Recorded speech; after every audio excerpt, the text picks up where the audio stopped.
여러분 안녕하십니까? 오늘 외전에서는 신장식 변호사 모시고 본방에서 못다 했던 본방에서 하지 않았던 얘기 좀 해보겠습니다.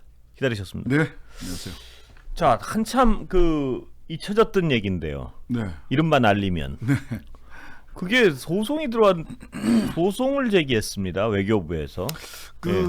야 이거 이러다가 소송 하는 거 아니야? 라는 생각을 했던 게 뭐냐면 원래 언론중재위원회에 정정보도 신청을 청구를 했었죠. 그렇죠? 예. 네. 정정보도 청구를 했는데 언론중재위원회에서 이게 중재가 이루어지지 않은 거예요. 예. 저쪽은 정정보도를 하라고 하는 게 정정보도라는 게 보도를 잘못했으니까 그건 정정하라는 거잖아요. 예. 근데 MBC 측에서는 무슨 소리냐? 반론 보도라면 최소한 인정할 수 있겠다. 반론은 뭐냐면 그 진실성과 상관없이 그쪽의 어떤 의견을 듣는 거죠. 예. 그리고 반론권도 충분히 보장했다. 예. 정정 보도로는 도저히 받아들일 수 없다. 예. 그럼 사실 그쯤에서 끝냈어야 되거든요. 글쎄요.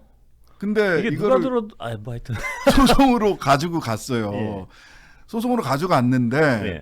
저는 결론적으로 보자면 이거는 대통령 심기관리용 소송이다. 이기려고 하는 소송이 아니다. 이렇게 봅니다. 보여주기용이다 이렇게 분석을 한다 이 말이죠. 네, 보여주기용이다. 왜냐하면 우리 이렇게 열심히 하고 있어요 외교부에서. 예. 그냥 물러날 수 없으니까 예. 보여주기용 소송이고 혹시 이제 대한민국의 그 대통령실에서 이거를 난리면이라고 얘기하는 순간부터 대한민국에 조금 늘어서 한 30% 정도가 난리면으로 듣는 분들이 계시던데 그분들을 위한 소송이고 그분들에게 알리바이를 주기 위한 소송이고 대통령실에 대해 보여주기가 아니고 그 지지층에 보여주기 위한 소송일 둘 다입니다. 예. 대통령과 지지층에 보여주기 위한 소송이다. 왜 이렇게 말씀을 드리냐면 첫 번째 저는 이거 당사자 적격에서 날아갈 가능성이 매우 높다라고 당사자 적격 소송 주체 말씀이시죠? 소송 주체. 예. 소송 주체가 외교부 장관 박진입니다. 예. 아 소송 주체가 장관인가요? 네, 외교부 장관이에요. 예. 외교부 장관의 명예가 훼손됐다는 거예요. 근데 거기서 외교부 장관의 명예가 뭐가 훼손이 됐을까요? 그래 주장은 있을 거 아니에요. 그 소송에 주장도 없나요? 아니 주장이 있습니다. 뭐죠? 뭐냐면 MBC 보도로 인해 우리 외교에 대한 국내외 신뢰에 부정적 영향이 있었다. 사실관계를 바로잡고 우리 외교에 대한 신뢰를 회복하기 위해 소송을 제기한 것이기 때문에 외교부 장관도 이해관계자다. 당사자다. 법률가로서 어떻게 보이십니까? 견강부에다 이렇게 생각이 되고요. 아니 할 거면 대통령이 직접 하셨어야죠. 아 그렇죠. 당사자잖아요. 그 말을 했고 그 말을 안 했는데 그 말을 했다고 MBC가 보도했다면 명예훼손의 주체가 될 수 있으니까요. 예, 그렇죠? 당사자예요. 첫 번째 그래서 이건 당사자 적격부터 소송해서 문제가 되겠다. 이거 각하될 개연성이 있다. 그래서 소송 요건을 갖추지 못했다라고 해서. 그 법원 판단이 각하냐 아니냐는 어떻게 금방 판단이 되나요? 아니요, 그거는 맨 끝에 판단을 합니다. 이것도 심리를 다 해보고 맨 끝에 판단을 하는데 각하될 가능성이 있다라는 생각이 들어요. 왜냐하면 명예훼손 같은 경우는 당사자가 이렇게 직접 해야 되는 소송이에요. 이 소송이 혐의가 그러니까 명예훼손이군요. 명예훼손이죠. 명예훼손이고 그렇게 해서 그러니까 민사 소송이에요. 민사 명예를 훼손당해서 그로 인해서 피해가 발생했다. 그래서 외교부 장관이 했다는 외교 장관이 민사라면 뭘 요구하는 겁니까? 위자료를 적시했습니까? 요구를 하겠죠. 그거 소장은 제가 못 봐서 모르겠는데 민사기 때문에 정정보도만 요구할 수도 있어요. 물론 민사로. 정정보도 플러스 보통은 민사를 하게 되면 위자료 청구를 하게 됩니다. 근데 외교부도 참 대단한 게 말입니다. 이거 정말 아무리 상식적으로 해석을 하려 그래도 만약 외교부 장관이 소송 주체니까 장관님을 주체로 얘기하면 장관님 스스로 아무리 들어도 난리면으로 들린다 그래도 국민의 60%가 지금 70%가 바이든으로 듣고 있는데 그렇다면 소송을 하는데 말입니다. 제가 진짜 이건 법률적으로 궁금해서 여쭤보는 건데 그럼 재판부가 난리면이냐 바이든이냐 판단해야 되는 겁니까? 판단해야죠. 그걸 어떻게 판단합니까? 재판부가. 근데 이게 보세요. 재밌는 게 보통 명예훼손 같은 경우는 민사소송도 하지만 형사를 먼저 합니다. 형사소송을 통해서 이게 허위의 사실인지 그다음에 비방할 목적이 있었는지 언론 같은 경우는 비방할 목적도 있어야 돼요. 그렇죠.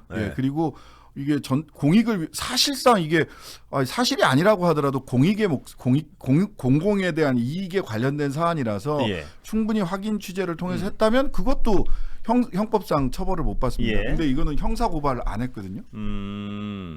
물론 이제 다른 시민사회 단체들이 한 건 있어요. 형사 고발을 한 게 있으니까 그거는 이제 또 되겠지만 이제 외교부 장관 같은 경우는 정부 측에서는 형사 고발은 하지 않았어요. 그럼 민사만 한 겁니다.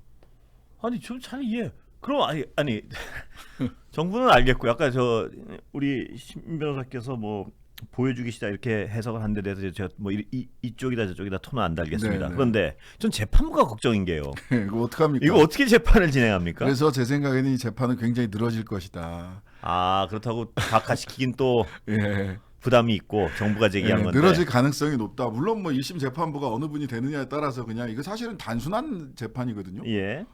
뭐 이거는 뭐 충분히 이게 충분히 언론사로서 공익성이라는 입장에서 충분히 할 만했다. 네. 그래서 정정 보도는 뭐까지 갈 이유가 없다. 뭐 그런데 제가 궁금한 게 하나 더 생겼는데 정부에서는 당시에 신뢰성 있는 무슨 언론 음성 분석 기관에 분석을 해서 그게 아니란 답을 얻어냈다고 주장을 했었잖아요. 네, 재판부에 제출해야죠. 재판부에 제출해야 될 거 아닙니까? 네, 드디어 나오는 건가요, 그게 그러면? 네, 만약 제출이 안 될 경우에는 그러면은 우리 피고 MBC 입장에서는 감정합시다 그래야 돼요. 그렇죠. 감정합시다. 음성 전문가한테 감정합시다. 감정인 나와서 감정인 선서하고 감정 보고서 내고. 이거 한두 사람이 길어온 게 아니겠는데요. 이거 맞아요. 네, 그러니까 여러 사람 이거 재판은 길어지려고 하면 끊임없이 길어질 수 있고요. 그다음에 두 번째는 법리상 이런 게 있습니다. 예. 공인 그다음에 정부는요. 명예훼손의 주체가 되느냐, 명예훼손을 당할 수 있는 당사자가 될 수 있느냐에 대해서도 법리상에 굉장히 큰 논쟁이 있습니다. 엄격하게 또 적용을 하겠죠. 왜냐하면 권력에 대한 정부에 대한 비판, 조롱, 풍자 이거는 국민들의 표현의 자유의 영역이고 정부는 개인처럼 명예훼손의 주체가 될 수 없다라고 하는 것이 일반적인 판단이에요. 현재까지 법리상 재판에서 대표적으로 이 사건 있지 않습니까?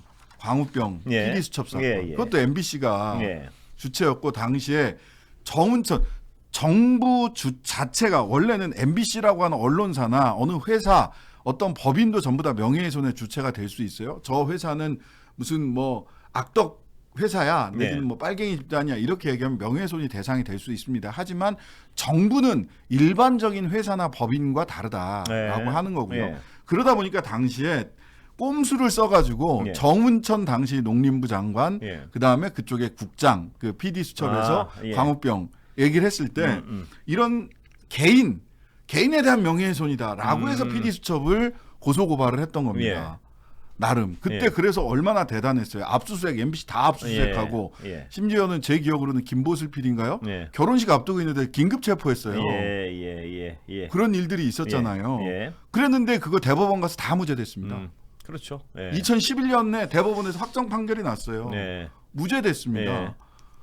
그럴 만큼 그러니까 PD수첩 사건이 지금 날리면 사건보다 훨씬 더 사실 어찌 보면 복잡하고 또 그쪽에서 봤을 때는 훨씬 더 이게 따질 것이 많았던 사건입니다. 그럼에도 불구하고 딱 하나 수정하라고 했어요. 한국인이 특별히 취약하다라고 하는 점만 정정해라. 그리고 나머지는 형사적으로는 전부 다 무죄. 그다음에 민사 정정 보도에서 한국인이 특별히 취약하다. 요거는 좀 정정해라. 요거 말고는 다 MBC 완승이거든요. 근데 이거는 바이든 날리면 이거는 이렇게 복잡한 문제도 아니고요. 그다음에 당시의 법리를 갖고 왔을 때 승소하기 어려운 거라고 저는 보입니다. 야, 이거 근데 재판을 맡으신 그 재판부도 아까도 말씀드렸지만 굉장히 곤란하겠어요. 이게 정말 독립적인 판결을 하는 분이라면 곤란할 게 저는 별로 없다고 보는데 그래서 부담스럽겠죠. 정부의 소송인데. 부담스럽죠. 부담스럽습니다. 정부의 소송을 이런지하야 그러기도 뭐 할 거 아닙니까? 그러다 보니까 이제 이 소송이 저는 길어질 수 있겠다라는 생각이 들고 판단을 안 할 가능성이 많다 이거죠.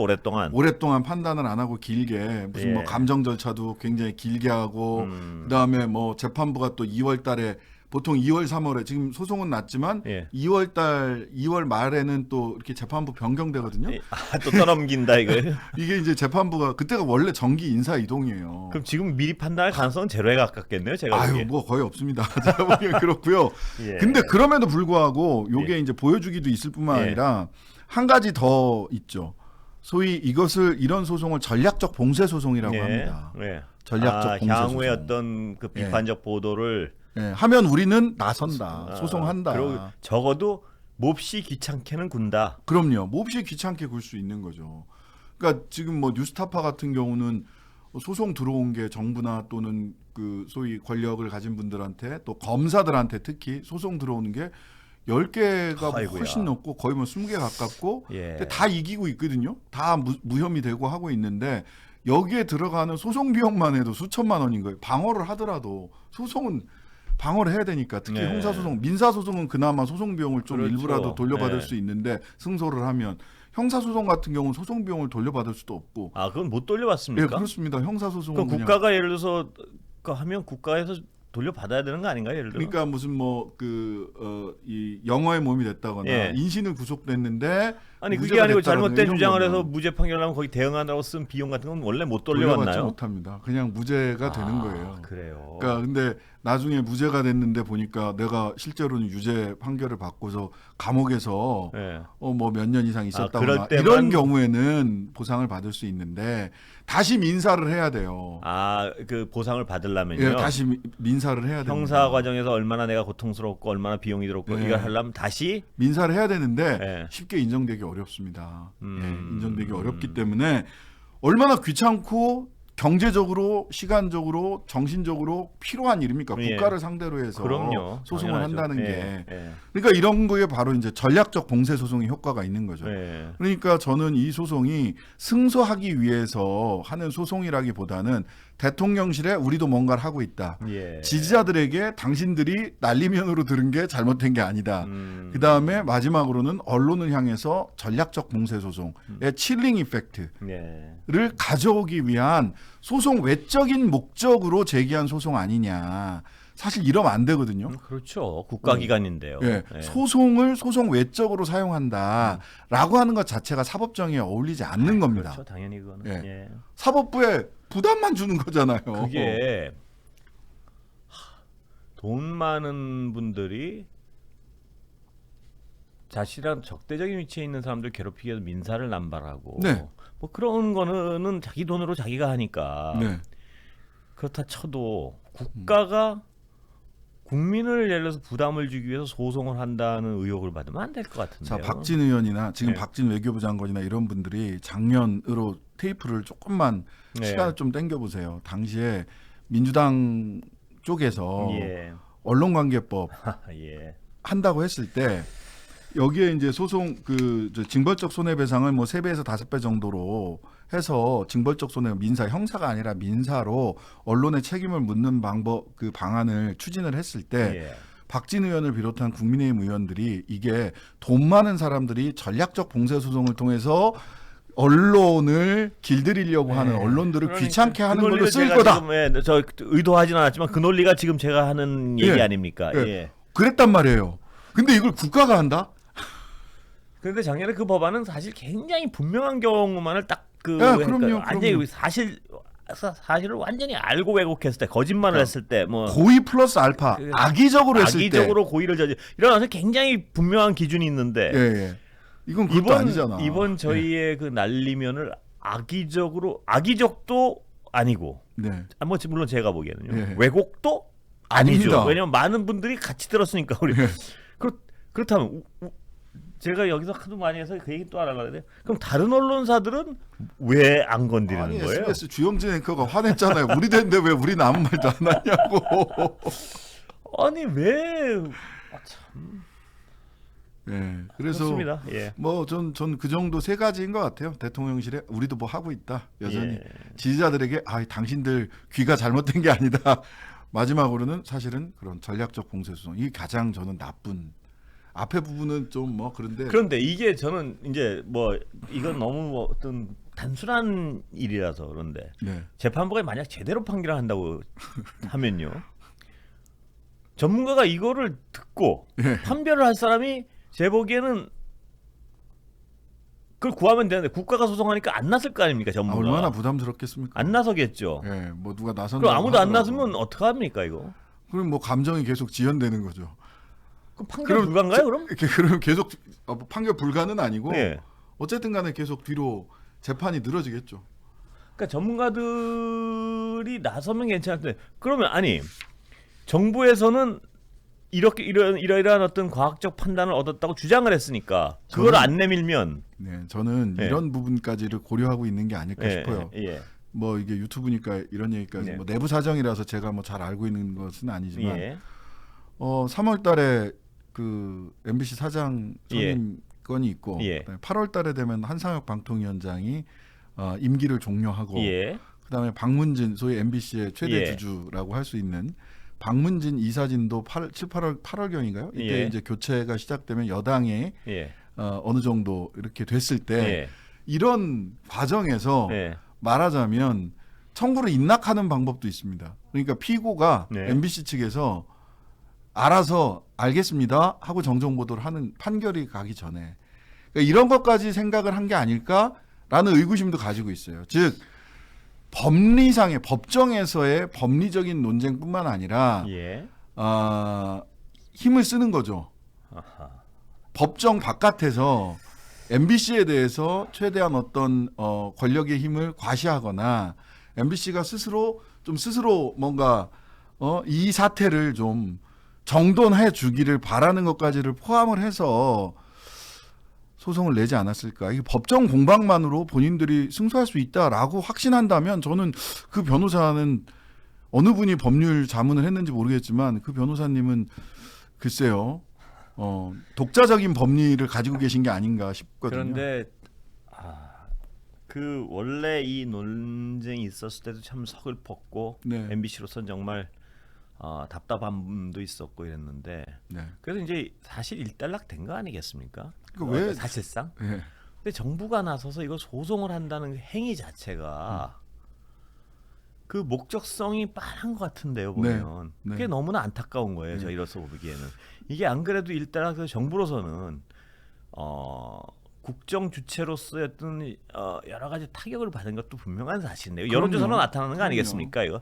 그런데 이거를 그 관련 공무원들이 만약 신 변호사 말씀대로 뭔가 보여주기를 어쩔 수 없이 했다면 국익을 위해서 뭐가 도움이 되겠습니까? 이게 이런 소송을 진행하는 거. 근데 그런 소송을 진행할 수밖에 없는 공무원들은 또 얼마나 괴롭겠습니까? 제가 보면. 소송 담당자 괴로울 겁니다. 정말 괴롭다고 생각해요. 그러면 소송 담당자. 이걸 누구를 위해서 이런 일들을 하는 건지 정말. 그래서 결과적으로 저는 이게 법정에서의 그 법리와 소송을 통해서 그 승소하겠다라는 것보다는 올 8월 이후에 법정 외에서 완력을 사용하려고 하는 건 아닐까? 그런 게 아니라면 법리적 판단만 가지고 이 소송을 할 수 있을까? 그렇게 판단을 하는 법률가라면 굉장히 독자적인 자신만의 법리를 가지고 계신 분일 것 같다 이런 생각을 하게 됩니다. 오늘 여기까지 듣겠습니다. 감사합니다. 네, 감사합니다.